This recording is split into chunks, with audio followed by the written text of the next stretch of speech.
सभी दोस्तों को अनुज सर का नमस्कार। और जैसा कि हम लोग पीजीटी झारखंड और पीजीटी बिहार इन दोनों पर बहुत ही मेहनत से आपके साथ में हैं और इसके लिए कुछ क्वेश्चंस आज आपके लिए लेकर के आया हूं। इन क्वेश्चंस को आपको लगाना है, समझना है और इनकी परफॉर्मेंस आपको देखनी। क्वेश्चन आ सकते हैं एग्जाम में, संभावना पूरी है। तो इससे पहले के क्वेश्चन मैंने दिए थे और आप इसको शुरुआत से देखिएगा। ये मैं क्वेश्चन आज आपको लिख करके बता रहा हूँ। क्वेश्चन नंबर 1 अगर हम लोग देखते हैं, क्वेश्चन नंबर 1 कह रहा है कि wave function in quantum mechanics.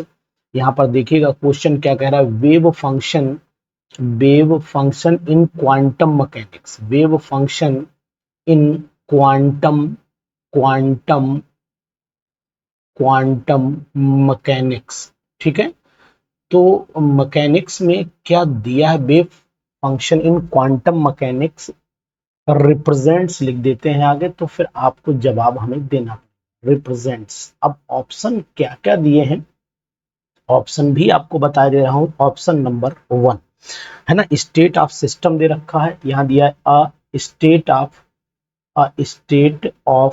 System दिया हुआ है, स्टेट ऑफ सिस्टम दिया हुआ है एक चीज। दूसरी चीज दे रखी है शेप ऑफ द सिस्टम। ठीक है, बी हिस्सा दे रखा है शेप ऑफ द सिस्टम, तो यहाँ SHAPE shape of the system दिया है। तीसरा ऑप्शन क्या दिया है वो भी आपको बता दे रहा हूँ, सी ऑप्शन आपका दिया हुआ है प्रोबेबिलिटी ऑफ द सिस्टम। यहाँ लिखे देता हूँ प्रोबेबिलिटी ऑफ सिस्टम दिया हुआ है, प्रोबेबिलिटी ऑफ सिस्टम। और चौथा ऑप्शन आपका दिया है energy of the system, energy of system. तो जब तक आप इन क्वेश्चंस को लगाइए और हमें बताइए कि आखिरकार इसका आंसर क्या होना चाहिए।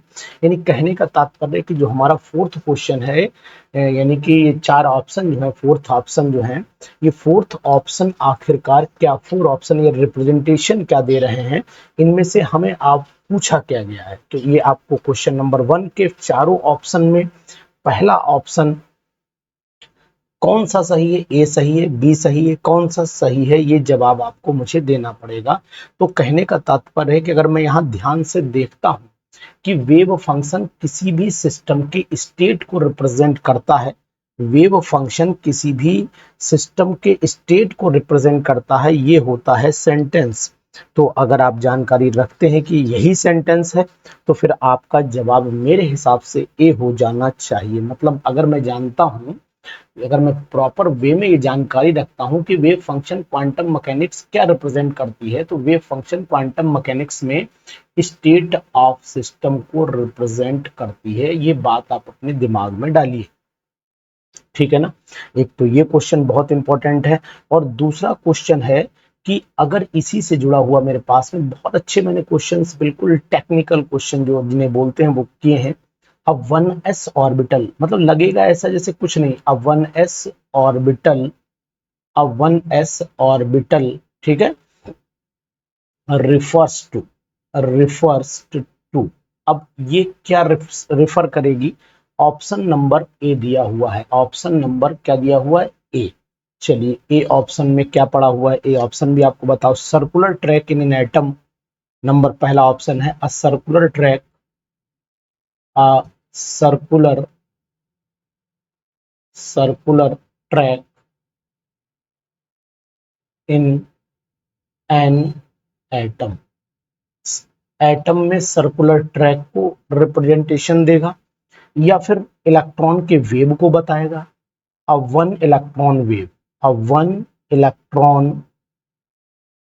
वेव को बताएगा, या फिर सी ऑप्शन आपके लिए दे रहा हूं, है ना, प्रॉपर्टी ऑफ सिस्टम बताएगा। ये भी बता सकता है observable an observable property of wave, property of system, sorry wave नहीं, सिस्टम।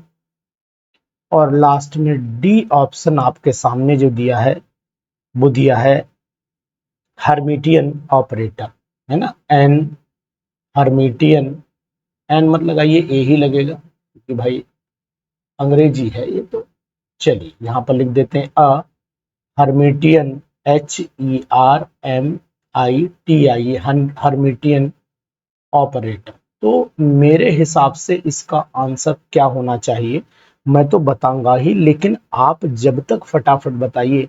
मुझे लगता है कि 1s ऑर्बिटल अगर आप देखोगे तो 1s ऑर्बिटल इस तरीके से रिप्रेजेंटेशन की जाती है जिसमें कोई भी नोड नहीं होता है, और जब नोड नहीं होगा तो इसका मतलब हुआ कि ये हमारी एक वेव की तरह बिहेव करनी चाहिए। तो मीन्स आंसर जो जाना चाहिए मेरे हिसाब से आंसर एन इलेक्ट्रॉन वेव होना चाहिए। ट्रैक तो नहीं मान सकते क्योंकि वो ऑर्बिटल नहीं है, वो ऑर्बिट है। अगर पहले वाले की बात करो, सर्कुलर ट्रैक की मैं बात करता हूँ, तो सर्कुलर ट्रैक जो है वो एक ऑर्बिट है ना। सर्कुलर ट्रैक जो है वो एक ऑर्बिट है, ऑर्बिटल नहीं है। इस पे मैंने बहुत हमेशा भी बहस भी की है लोगों से कि ये सब चीजें एक टेक्निकल होती हैं, ये मजाक नहीं होता। कुछ लोग तो इसे मजाक समझ के आ रहे, बोले यार जुबान है निकल गया समझ लो अपने आप, क्यों समझ लें अपने आप, है ना। लेकिन हाँ बहुत सारी चीजें समझी जाती हैं अपने आप, वो मैं आपको बताता हूँ। चलिए इसके बाद आ जाइए क्वेश्चन नंबर नेक्स्ट पे चल लेते हैं। क्वेश्चन नंबर नेक्स्ट क्या कहता है वो मैं आपको समझाता हूँ। जरा पेन अपना सेट कर लूँ। चलिए यहाँ पर आ जाइए क्वेश्चन नंबर थर्ड। बहुत ही इंपॉर्टेंट सीरीज अब आपकी सामने प्रस्तुत है, तो अब आप इसके बाद भी इसका आनंद नहीं उठा पा रहे हैं तो फिर ये आपका नसीब है कि भाई आप सोचो नहीं ऐसे क्वेश्चन कहाँ मिलेंगे। द यहाँ लिखा हूँ द HOMO, होम्योपैथिक की दुकान हो गई। द HOMO इन, है ना, इन CO इज, मतलब इसका कहने का क्या है अगर आप बताओगे इसे तो HOMO अगर आपने मुझे फुल फॉर्म बता दी तो मैं समझ जाऊंगा कि बाकी आप बहुत समझदार हैं। मॉलिक्यूलर ऑर्बिटल तो है ही। H मतलब समझ ही गए होगे, O मतलब ये भी समझ गए होगे, बताऊंगा नहीं आपको। अब ए ऑप्शन दे रहा हूं, चलिए बाकी हिंट मैंने दिया। नंबर 1 पाई बॉन्डिंग इसका ऑप्शन होगा, पाई बॉन्डिंग ऑप्शन होगा। नंबर बी ऑप्शन क्या सिग्मा बॉन्डिंग होगा, क्या नंबर बी इसका सिग्मा बॉन्डिंग ऑप्शन होगा। नंबर सी जो होगा वो क्या पाई एंटी बॉन्डिंग होगा, पाई एंटी बॉन्डिंग होगा।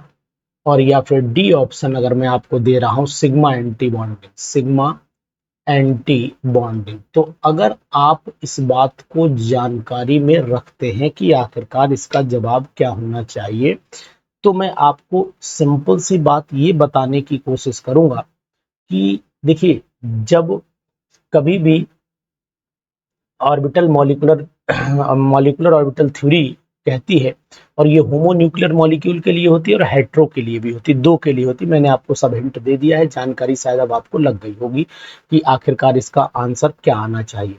तो हमेशा जितनी भी ऑर्बिटल्स होती हैं, कार्बन मोनोऑक्साइड की अगर ग्राउंड स्टेट की ऑर्बिटल देखोगे तो उसमें हमेशा इलेक्ट्रॉन कहाँ जाता है, सिग्मा की एंटी बॉन्डिंग में जाता है। और सिग्मा की एंटी बॉन्डिंग में जाने का मतलब, मैंने मेरी पुरानी वीडियो में देखिएगा, मैंने जो सिग्मा कार्बन मोनोऑक्साइड का जो और मॉलिक्यूलर ऑर्बिटल डायग्राम बनाया था, उस मॉलिक्यूलर ऑर्बिटल डायग्राम में ये बताया भी था कि इसका जो इलेक्ट्रॉन है, अनपेयर्ड इलेक्ट्रॉन है, वो हमेशा कहाँ जाता है, आखिरी जो हाई एनर्जी लेवल इलेक्ट्रॉन होता है वो कहाँ जाता है, मैंने आपको समझाया था, ये जाता है एंटी बॉन्डिंग मॉलिक्यूलर ऑर्बिटल में। और कौन सी एंटी बॉन्डिंग में जाता था ये भी मैंने आपको बताया था। पाई नहीं जा रहा था ऊपर की तरफ, sigma 2s, sigma star 2s ऊपर रन कर जा रही थी, उसी सिग्मा स्टार 2ps में ये इलेक्ट्रॉन चला जा रहा था, वही दिक्कत करता था। इसी वजह से आपने नोटिस किया होगा कि इसका जो वो निकालते थे ना बॉन्ड ऑर्डर, बॉन्ड ऑर्डर भी इसका डिस्टर्ब आता था। तो इसका मतलब ये हुआ कि अगर आप देखोगे तो इसका आंसर मेरे हिसाब से आना चाहिए sigma anti bonding orbital.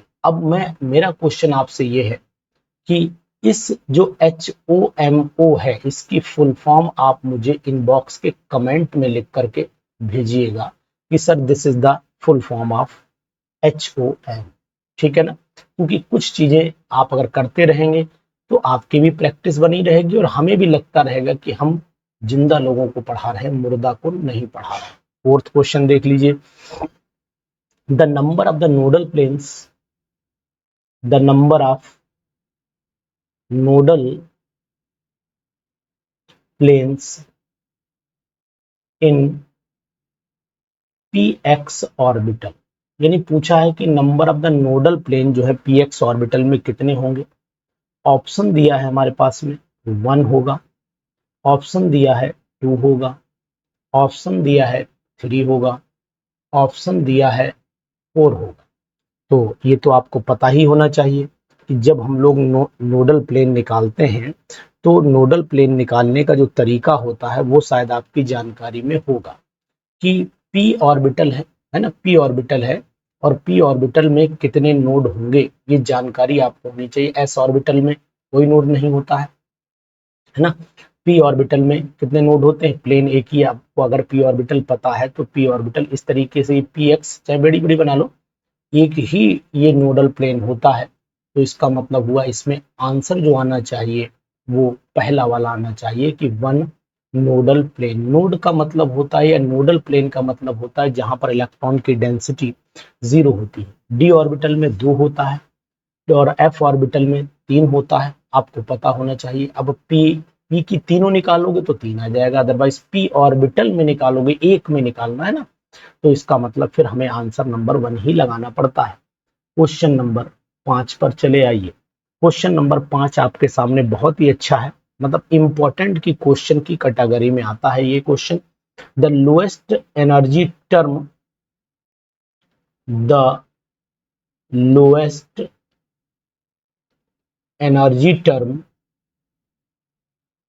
Energy term symbol बताऊंगा, आपको पढ़ाऊंगा, लेकिन इस समय मैं आपको समझा देता हूं question for silicon atom. Silicon atom के लिए लोएस्ट एनर्जी टर्म सिंबल क्या होना चाहिए।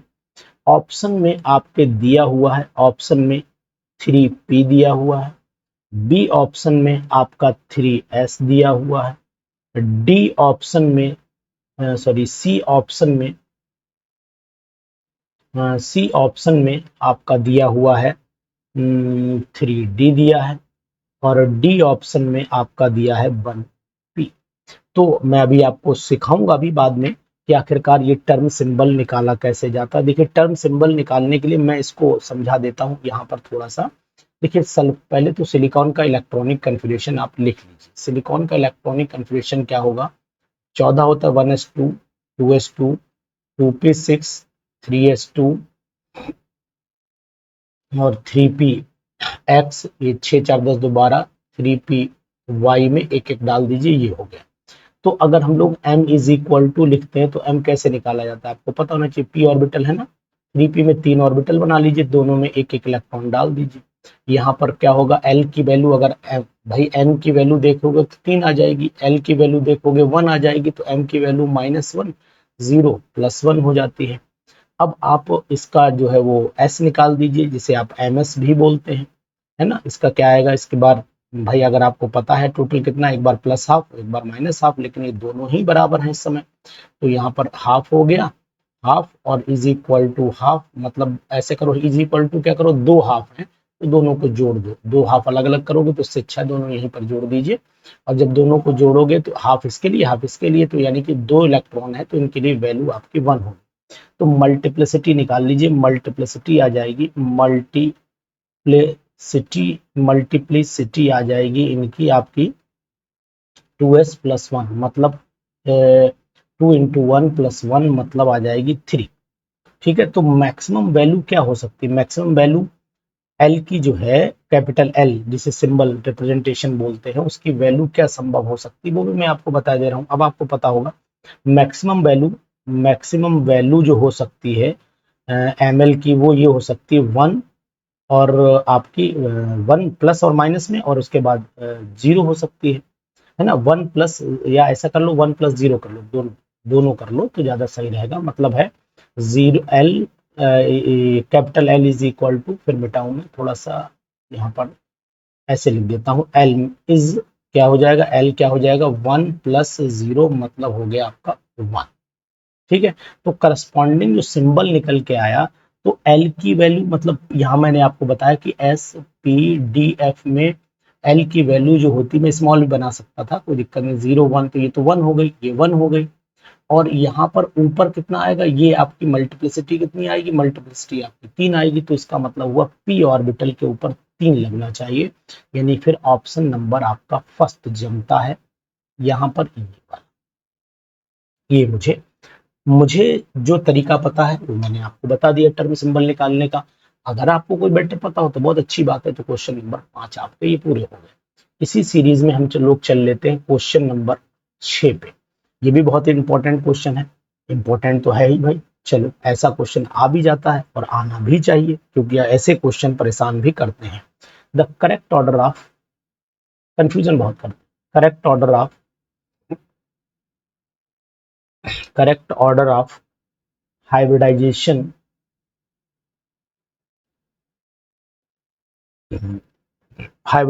ऑफ सेंट्रल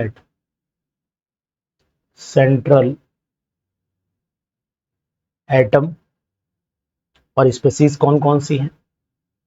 यहाँ पर हो गई अमोनिया, यहाँ पे हो गई PtCl4 के ऊपर 2 नेगेटिव, और यहाँ PCl5, यहाँ BCl3। ठीक, अब इनमें पहला ऑप्शन दिया हुआ है, option number A, DsP2, DsP2, sp2, sp3।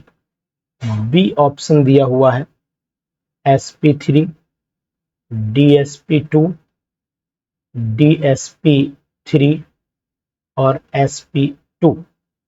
फिर भाई अमोनिया में sp3 ही यानी ऑप्शन मुझे लग रहा है यही है, और PtCl4 में DsP2 आएगी, PCl5 में DsP, और यहीं पर यानी कि कंफर्मेशन कर देता हूं, ज्यादा ऑप्शन लिखने में समय खराब होगा, तो इसका मतलब ये हुआ कि ऑप्शन यही बी वाला जो है वो सही है, क्योंकि डायरेक्ट क्वेश्चन है और इस पे बहुत ज्यादा हिट करना मुझे लगता है कि चारों ऑप्शन लिखकर मैं बताऊं, तो मुझे लगता है यहीं पर इसे छोड़ देना चाहिए। 4 ऑप्शन दिए हैं तो इससे बेटर है कि मैं यहीं पर इसका काम चला दूं। क्वेश्चन नंबर आ जाइए, question number 7।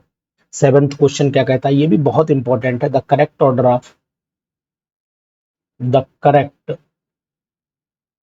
Order of decreasing thermal stability,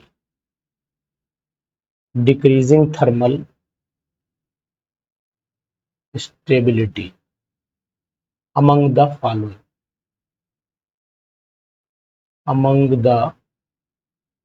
following। ठीक है, तो इस तरीके में सबसे पहले हम आपको ऑप्शन दे रहे हैं। पहला है SrSO4, CaSO4, MgSO4 और BeSO4। बी ऑप्शन है BeSO4, MgSO4, CaSO4, SrSO4। C option है CaSO4, BeSO4, MgSO4, SrSO4। और डी ऑप्शन है MgSO4, BeSO4, CaSO4 और SrSO4। तो इसका मतलब ये हुआ कि हमें इसमें थर्मल स्टेबिलिटी का करेक्ट ऑर्डर निकालना है। थर्मल स्टेबिलिटी का मतलब होता है कि थर्मल स्टेबिलिटी ऊपर से नीचे आने पर बढ़ती चली जाती है। तो अगर हम लोग बेरिलियम की सीरीज की बात करते हैं, तो यानी बेरिलियम हो गया, मैग्नीशियम हो गया, फिर आपका कैल्शियम आ जाता है, फिर स्ट्रोंशियम, यानी ऊपर से नीचे आने पर बढ़ेगी। तो फिर ऑप्शन नंबर मुझे दिखाई दे रहा है बी, यानी बी ऑप्शन अगर आप लगा देते हो तो मुझे लगता है कि एग्जैक्ट आंसर आपका चला जाएगा। बहुत ही सुंदर और क्वेश्चंस हैं ये, और ये क्वेश्चन आपके जीवन में परिवर्तन ला सकते हैं, जीवन को बदल सकते हैं, क्योंकि अगर आपका सिलेक्शन कहीं होता है तो मुझे लगता है कि ये क्वेश्चन आपके लिए एक अच्छा रोल अदा करेंगे। तो उसी रोल के सीरीज में मैं ये सब क्वेश्चन बढ़िया बढ़िया आपको दे रहा हूँ, छांट करके दे रहा हूँ, और क्वेश्चन आ भी सकता है, इस बात का भी कोई दो राय नहीं भाई। क्वेश्चन कब कौन सा आ जाएगा ना आपको पता है ना मुझे पता है, लेकिन हाँ मैं उस क्वेश्चन की सीरीज को दूं जो क्वेश्चन वाकई में आपके लिए इंपॉर्टेंट हो।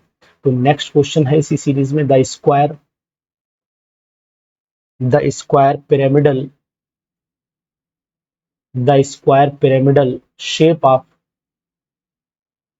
shape is adopted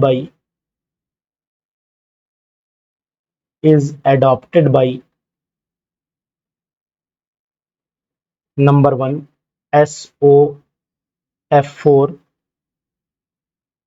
B XEOF4, C SEOCl4, D PF5S। अब बड़ा अजीब अजीब एग्जाम्पल यार दिए, बोले यार ये तो मतलब ऐसे थे कि भाई हम आसानी से बता लेते। अरे आसानी से घबराने की जरूरत है ही नहीं।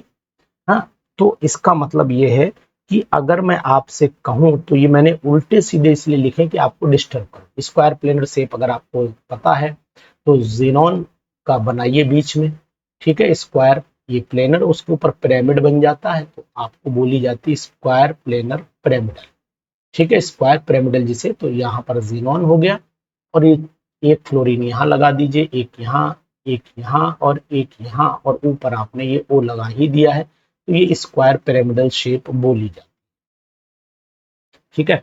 तो ये आंसर फिर बी हमारे हिसाब से सेट हो जा रहा है। इसी सीरीज में एक और क्वेश्चन ले लीजिए आप, इसी तरीके से क्वेश्चन नंबर आप 9 पर आ जाइए। क्वेश्चन नंबर 9 क्या कह रहा है, बहुत ये भी क्वेश्चन अपने में हटके है, थोड़ा सा हटके है। क्वेश्चन क्या कह रहा है, out of N2O, ClF2 negative, Cl है डी ना समझ लेना उसे, डी लग रहा है देखने पर, ये हो गया आपका ClF2 नेगेटिव, फिर SO2 ले लीजिए एंड I3 नेगेटिव।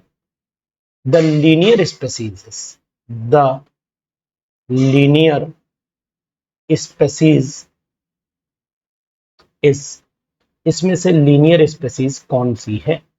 तो ऑप्शन आपको मैं दे रहा हूं, पहला N2O and ClF2 negative, B option आपको दे रहा हूं ClF2 negative and I3 negative, C option दे रहा हूं आपको I3 negative and SO2, D option आपको दे रहा हूं SO2 एंड ClF2 नेगेटिव। अब आप इसमें बताइए कि आखिरकार कौन सा आंसर आपका होना चाहिए। इस बात का अंदाज लगाइए कि लीनियर शेप किसकी हो सकती है। मेरे अकॉर्डिंग जो लीनियर शेप आनी चाहिए वो ClF2 और I3 की आती है। और अगर आपको जानकारी है तो ये भी जानकारी हो गई होगी कि अगर हम आई का स्ट्रक्चर बनाते हैं, भाई आई में 7 इलेक्ट्रॉन है, आई में आपने नोटिस करा होगा 7 इलेक्ट्रॉन है, तो 7 इलेक्ट्रॉन में एक लोन पेयर ऐसे देते हैं हम लोग, 2 देते हैं ना, एक इस तरीके से, और आई को ऊपर ले लेते हैं, एक आई नीचे ले लेते हैं इस तरीके से, और इस तरीके से 1 2 और ये 3 6 हो गए, और एक नेगेटिव रहता है, तो इस तरीके से हम लोग शेप को बनाते हैं। तो ये शेप बन गया, 2 2 4 2 6 7 होता है, और एक नेगेटिव लगा उसका इलेक्ट्रॉन हो गया, टोटल मिलाकर के आई की एक लीनियर शेप तैयार हो जाती है। और ClF2 की भी लीनियर शेप ही होती है, क्योंकि ClF2 नेगेटिव है ना, तो एक एफ इधर बना दीजिए, एक एफ इधर अटैच कर दीजिए। बाकी इलेक्ट्रॉन कितने हैं भाई आपको पता ही होना चाहिए, 7 होते ही हैं, और 8 पूरे हो गए, तो ये हो गए 1 2 3 4 5 6 7 8 पूरे इलेक्ट्रॉन हो गए। तो ये शेप हो जाती है आपकी लीनियर शेप, लीनियर होती है। लेकिन अगर ज्योमेट्री पूछो तो फिर मामला अलग है। ज्योमेट्री अगर देखोगे तो ज्योमेट्री आपकी क्या आएगी, ज्योमेट्री आएगी ट्राइगोनल बाई पिरामिडल आती है। तो ये सब चीजें इंपॉर्टेंट है, कहीं ना कहीं ज्योमेट्री और शेप में अंतर होता है, और ये अंतर आपको जानना भी चाहिए, जानना भी चाहिए, ठीक है ना। चलिए इसी कंटिन्यूएशन में, मतलब क्वेश्चन जो आपको दे रहा हूं, क्या कमेंट बॉक्स में बताइए क्या क्या ये क्वेश्चन ठीक है, क्या आप इन क्वेश्चन से सेटिस्फाइड हैं? अगर हैं तो फिर बता दीजिए तो आगे कंटिन्यू कर दूं, नहीं तो फिर रोक देता हूं यहीं पर है। द ऑर्बिटल, नेक्स्ट क्वेश्चन है, the orbital diagram, the orbital diagram in which the AUF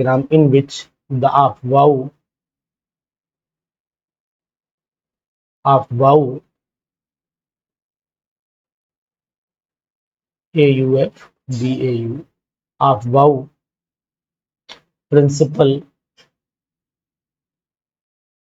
is violated। ठीक है, कहां पर वायलेट हो रहा है, अब आप बताइएगा ऑप्शन, ऑप्शन नंबर ए। ठीक है, यहां पर आपने लिख दिया है, चलो नाम लिखते ही चलेंगे हाथ के हाथ, ये 2s हो गए और ये मान लेते हैं 2s 2p है, बता दे रहा हूं, बाद में मत कहना सर आपने बताया। यहाँ पर मैं इलेक्ट्रॉन एक ऐसे भरता हूँ, एक ऐसे भरता हूँ, यहाँ पर एक ऐसे और एक इसमें भर देता हूँ। यहाँ पर क्या वायलेट हुआ या नहीं हुआ, टूटा रूल नहीं टूटा, पता नहीं, भगवान जाने, आप बताओगे। यहाँ देखिए, यहाँ मैंने एक इलेक्ट्रॉन भरा, फिर मैं आगे चला गया, मुझे खतरा यहीं दिखाई दे गया, 1 2 3 4, यानी यहाँ पर खतरा पूरी तरीके से दिख रहा है कि आंसर बी ही होना चाहिए। फिर भी और भी देख लेता हूँ क्या ऑप्शन कह रहे हैं, यहाँ ऐसा भरा है, यहाँ पर कैसे भरे, यहाँ तीनों, तो यहाँ तो हो ही नहीं रहा, बिल्कुल एग्जैक्ट चल रहा है। डी ऑप्शन में, डी ऑप्शन में अगर मैं देखना चाहूं तो फिर मुझे लगता है 2 3 4 और 5, ठीक है ना।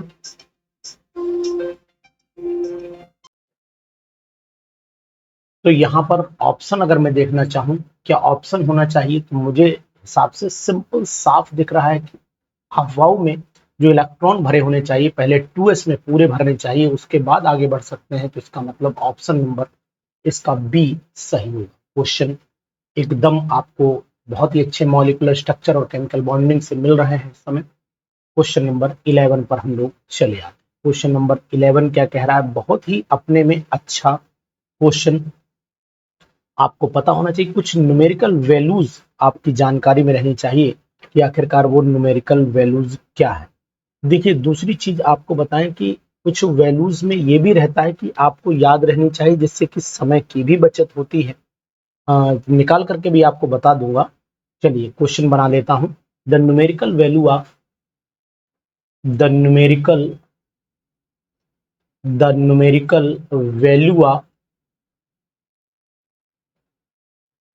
Value of Compton wavelength. Option क्या दिया हुआ है, अब ये अगर याद होगा उस समय तो मुझे लगता है कि बहुत बड़ा फायदा होगा आपका, और अगर वैल्यू आपको याद नहीं है तो फिर नुकसान हो सकता है, मीन्स समय खराब हो सकता है। 242 मीटर दे रखा है, 242 मीटर दे रखा है।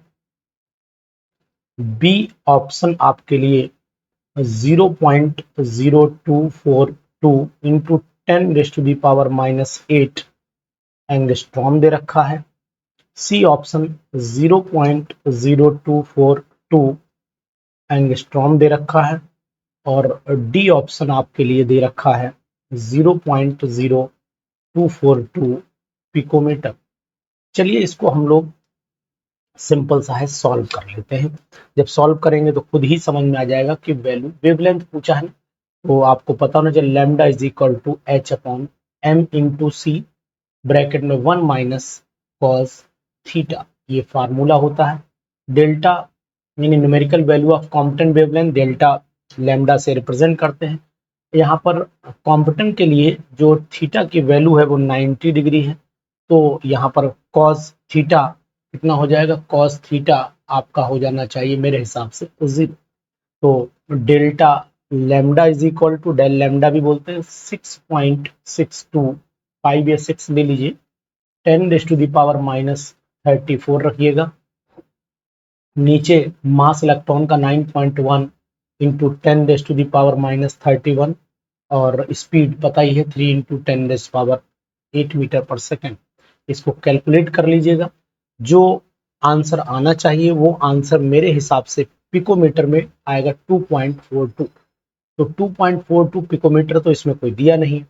जो कैलकुलेशन मैंने अपने पास की है इसमें को सॉल्व करने की, वो ये है कि 0.02422 आ रहा है इंटू 10⁻⁻10 मीटर, जिसको एंगस्ट्रॉम में चाहो तो 0.0242 एंगस्ट्रॉम लिख सकते हो, और जिसको चाहो तो 2.42 पिकोमीटर लिख सकते हो। तो मुझे लगता है कि ये वाला आंसर सी जो है वो सटीक बैठ रहा है इस पर, तो मैं सी पर टिक कर लेता हूँ।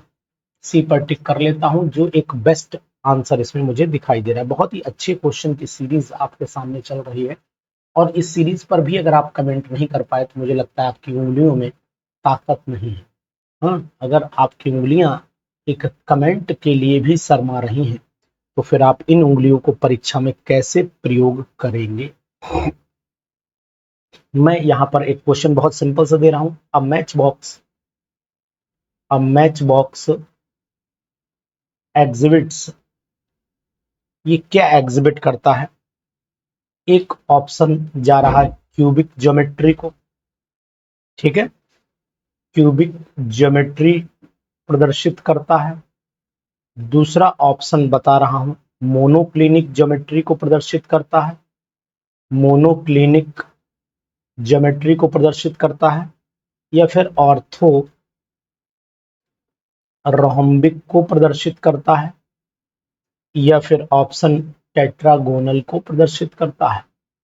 तो देखिए क्वेश्चन बहुत इजी है, लेकिन ये क्वेश्चन आप ये मान के चलिएगा कि जरा देर में आपको घुमा देगा। आपको पता है कि ये ऑर्थोरोम्बिक होना चाहिए, यानी कहने का तात्पर्य है कि मैच बॉक्स जब आप बनाते हैं तो इस तरीके का ही तो बनाते हैं। ये मैच बॉक्स होता है। अगर आप अच्छे से बनाना आता है, मुझे तो आता नहीं है, लेकिन आपको उम्मीद है कि 100% बनाना आता होगा। ये एक मैच बॉक्स रहता है। इस तरीके से थोड़ा सा यहाँ पर सेट करना पड़ेगा। इस तरीके से बनाइएगा। ये एक लाइन ऐसी लेनी पड़ेगी। चलिए बना ही देता हूँ, कोशिश कर लेता हूँ। कोशिश करने वालों की कभी हार नहीं होती। ये ऐसे और ये ऐसे, ठीक है, किताब की शेप की बना सकता हूँ। तो ये मैच बॉक्स हो गया। तो इसे हम फिलहाल मेरे हिसाब से ऑर्थोरोम्बिक की कैटेगरी में आता है, जैसा कि मुझे। क्वेश्चन नंबर 13 पर चले आइए। क्वेश्चन नंबर 13 क्या कहता है? क्वेश्चन नंबर 13 उसकी भी बातें सुन लेते हैं। 0 पॉइंट एनर्जी, द 0 पॉइंट, बहुत ही अच्छा question. The 0 point energy, the 0 point energy of an electron, of an electron, 0 point energy of an electron is equal to, किसके इक्वल होनी चाहिए? मैं आपको बता रहा हूं इसके इक्वल होनी चाहिए। नंबर ए पे चले आते हैं। H square upon 2ma²। B पर चले आते हैं। H square upon 4ma²। सी पर चले आते हैं। H square upon 8ma²। और डी पर चले आते हैं। H square upon 16ma²। तो इसमें और मतलब ऑप्शन कौन सा सही बैठना चाहिए, ये तो दिमाग का काम है भाई। देखो 0 पॉइंट एनर्जी जब भी निकालनी पड़ती है तो मेरे हिसाब से 0 पॉइंट एनर्जी निकालने के लिए आपको करना क्या चाहिए? हाँ, आपको सीधा सा फार्मूला लगा देना चाहिए एनर्जी वाला। और मैंने जो कैलकुलेशन की है एनर्जी के फार्मूले से, वो जो वैल्यूज मतलब जो इलेक्ट्रॉन की जो एनर्जी है, एनर्जी का फार्मूला तो शायद आपको मेरे हिसाब से पता ही होगा, जहां तक उम्मीद है। और नहीं अगर पता है तो जानकारी आपको रखनी चाहिए। मैंने आपको कई बार ये फार्मूले का जो बताया था कि भाई एनर्जी कैसे कैलकुलेट करते हैं। चलिए एक बार दोबारा भी बता देता हूँ कि एनर्जी कैसे कैलकुलेट करते हैं किसी भी इलेक्ट्रॉन की। En इज इक्वल टू होता है माइनस का 2 पाई स्क्वायर होता है, फिर होता है m e raise to the power 4 z square upon N square और एच स्क्वायर। ये एक फार्मूला होता है। इसमें जीरो पॉइंट एनर्जी पर वैल्यू जब आप निकालेंगे तो ये जीरो पॉइंट एनर्जी मतलब इसे एन की वैल्यू को 1 कर दीजिए और बाकी वैल्यू जब आप रखेंगे यहाँ पर तो ये वैल्यू पूरी ये ई और जेड स्क्वायर जो है वो ए स्क्वायर के बराबर ले लीजिएगा। तो इसका मतलब ये मेरे हिसाब से वैल्यू आनी चाहिए H square N. Zero point पे जाइएगा और जीरो पॉइंट यानी कि मैं अगर कहूँ आपसे तो जीरो पॉइंट ये है, तो यहाँ पर जो वैल्यू आएगी वो H square upon 8m square आनी चाहिए। एक बार आप लोग कैलकुलेशन फार्मूले के बेस पर कर लीजिएगा। उम्मीद है कि आंसर आपको मिल जाना चाहिए, ठीक है ना। ध्यान दीजिएगा, क्योंकि अगर आप zero point energy of an electron is equal to, तो इसका मतलब रेडियस की बात फिर आ जाएगी भैया ना, गलत है। Zero point energy of electron is equal to आनी चाहिए, ठीक है। तो रेडियस का फार्मूला ही बता दे रहा हूँ, R N is equal to होता है, R N is equal to होता है जो N square H square upon 4 pi square M E raise to the power 2z। ठीक है, ये वैल्यू आप कंपेयर कर लीजिएगा तो मेरे हिसाब से फिर आंसर आपका आ जाना चाहिए। फिर भी नहीं आएगा तो एक बार कमेंट डालिएगा, मैं आपको सॉल्व करके और इसमें आंसर की फोटो पेस्ट कर दूंगा। ठीक है, समझ में आई आपको? नहीं, इसके बिल्कुल परेशान नहीं होना है किसी भी कीमत पर। एक बार कैलकुलेशन करिएगा, मैंने कैलकुलेशन किया तो यही आ रहा है। अगर आपका वेरिएशन करे या बताइएगा कि सर वेरी कर रहा है तो फिर मैं उसका जवाब फिर आपको दूंगा कि वेरी कर रहा है तो फिर क्या आ रहा है। क्योंकि मैं बहुत ओपन वाली केमिस्ट्री पढ़ाता हूँ, जिसमें ये नहीं कि भैया छोटे छोटे क्वेश्चन लेके बैठ जाओ और उसके बाद जो है वो फिर अपना उन्हीं का आंसर देते रहो, मतलब नहीं बनता उनका कुछ। ठीक है ना, क्वेश्चन अच्छे हों और सटीक हों जिनसे आपका कुछ बेनिफिट हो सके। अगर नंबर ऑफ द ऑर्बिटल अगर पूछी जाए पॉसिबल 5G सबसेल में कितनी होंगी, तो यहाँ लिख देता हूँ number of orbitals in 5G subshell. अब लोग फंस गए, इसमें कितनी होनी चाहिए? तो अजीब सा क्वेश्चन यही बना दिया, बोले यार अजीब टीचर है यार। अरे अजीब टीचर नहीं है, अजीब क्वेश्चन है भैया। देखो इसका आंसर क्या होना चाहिए। 5G subshell is not possible, subshell is not possible.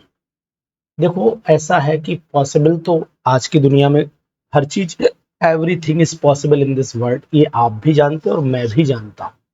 ठीक है, तो मेरे हिसाब से जो मैं क्वेश्चन ये आपको बता रहा हूँ इसका जवाब आपने भी शायद इतनी देर में सोच जरूर लिया होगा कि एस ऑर्बिटल में जो इलेक्ट्रॉन्स एस जो सबसेल होती है उसमें एक ही ऑर्बिटल होती है, पी में 3 होती है, डी में 5 होती है, एफ में 7 होती है। अगर जी बनी तो फिर 9 तय है।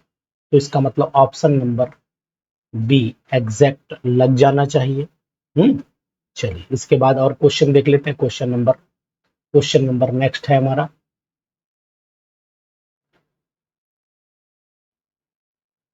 15। 15 क्वेश्चन आज मैं दे रहा हूं आपको, करिए, अच्छे लगे हो तो बताइएगा और भेज दूंगा, और नहीं अच्छे लगे तो फिर छोड़िएगा, है ना। अगर जीरो पॉइंट एनर्जी का क्वेश्चन देखो तो और तरीके से भी आ सकता है। जीरो पॉइंट एनर्जी जो होती है वो किसके इक्वल होती है, वो तरीका मतलब और भी हो सकता है, वो भी संभावना है। मुझे लगता है, जैसे मेरे मन में आया तो मैं आपको बता देता हूँ। जीरो पॉइंट एनर्जी का मतलब हुआ कि जैसे अगर मैं आपसे कहूँ वाइब्रेशनल एनर्जी जो होती है वो अपनी जगह पे इलेक्ट्रॉन ऑसिलेट करता रहे तो n plus half H upon nu होता है, nu is equal to M C square होता है। तो ए को आप ऐसा कर सकते हो कि अगर आप ए को एरिया वो स्पीड ऑफ लाइट मानते हो तो ए हटा देना और सी स्क्वायर कर लेना। मुझे लगता है कि थोड़ा सा आपको आसान रहेगा। तो अगर आप चाहो तो उससे भी निकाल सकते हो, कोई दिक्कत नहीं है। क्वेश्चन अच्छा था इसलिए मैं आपको एक बार रिमाइंड इसलिए करा रहा हूँ क्योंकि कैलकुलेशन एग्जैक्ट होनी चाहिए तभी आंसर एग्जैक्ट आएगा, अन्यथा आंसर एग्जैक्ट आने की संभावना नहीं है। जैसे यहाँ पर मैं जो आपको दिखा रहा हूँ, ये सी स्क्वायर भी ए स्क्वायर की जगह सी स्क्वायर कर लो आप, मुझे लगता है वो ज्यादा बेटर रहेगा, आप आसानी से निकाल पाओगे इसको, है ना। चलिए, इन्होंने ए मान करके निकाला है फिलहाल सी से भी निकल आएगा, ये क्वेश्चन वेरिएशन आ सकता है। चलो इसके बाद हम एक क्वेश्चन देते हैं, द स्मॉलेस्ट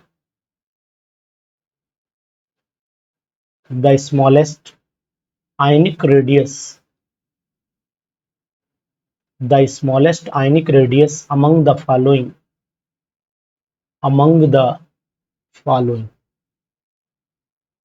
ठीक, इनमें से किसका सबसे छोटा एटॉमिक रेडियस है?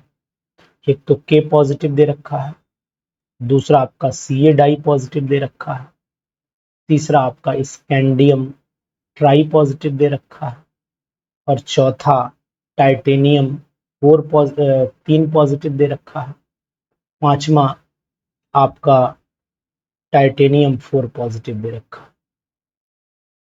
ABCDE का दो लिख दिया मैंने यहाँ पर, तो यहाँ पर मैं ABCDE कर दे रहा हूँ और टाइटेनियम 4 पॉजिटिव। तो आपको जवाब देना पड़ेगा कि आखिरकार इसका जवाब होना क्या चाहिए। देखिए अगर आप देखते हैं तो मेरे हिसाब से जो अरेंजमेंट है वो क्या होना चाहिए। देखिए अरेंजमेंट आपको पता हो ना तब तो काम चलेगा। सबसे छोटा साइज अगर देखोगे तो पहले मैं आपसे ये कहूँ, सबका कन्फ्यूरेशन तो एक ही है। कन्फ्यूरेशन सब इसलिए एक है क्योंकि सब पे पॉजिटिव आ गए। यहाँ भी अब आपके 18 रह गए, यहाँ भी आपके 18 रह गए, और स्कैंडियम पर आ गए आपके 21 होता है तो 3 घटा दो 18, यहाँ पर भी 18, यहाँ पर भी 18। तो सब में इलेक्ट्रॉन का नंबर बराबर है तो प्रोटॉन तो 22 ज्यादा हुए ना, न्यूक्लियर चार्ज तो इस पे ज्यादा हुआ और 4 इलेक्ट्रॉन है। तो इसके कंपैरिजन में सबसे छोटा साइज ई वाले का आना चाहिए, मतलब स्मॉलेस्ट साइज इज ई का होगा मेरे हिसाब से। आप करिएगा, क्वेश्चन ये भी अच्छा है। तो इस तरीके से 15 क्वेश्चन मैंने आपको दिए। अगर आपको ये क्वेश्चन की सीरीज अच्छी लगी हो, ये क्वेश्चन अच्छे लगे हो, तो कमेंट बॉक्स में जाकर के एक बार अपनी उंगलियां चला देना। समझ लूंगा कि आप हमारे चैनल पर आते हैं तो हमें जो है वो आशीर्वाद देते हैं अपना, क्योंकि गुरु को भी आशीर्वाद बच्चों के थ्रू मिलता है। जो गुरु आशीर्वाद देता है, मैं गुरु तो नहीं हूँ, मैं हमेशा बोलता हूँ मैं गुरु नहीं हूँ, मैं एक टीचर हूँ। और आपकी हमेशा ये चाहता हूँ कि आप सिलेक्शन मोड में आए, और सिलेक्शन मोड में आने के बाद जो है आपको बहुत ढेर सारा मेरी तरफ से प्यार मिले। तो वही प्यार मैं चाहता हूँ कि आप भी हमें दें। किस फॉर्म में? इनबॉक्स में जाकर के कमेंट के फॉर्म। तो इंतजार करूंगा आपके कमेंट का। वीडियो कैसी लगी जरूर बताइएगा, अपने दोस्तों तक जरूर पहुंचाने की कोशिश करिएगा, जिससे कि बिहार वाले साथियों की साथ साथ झारखंड के भी सभी साथियों का भला हो सके। Thank you, bye bye.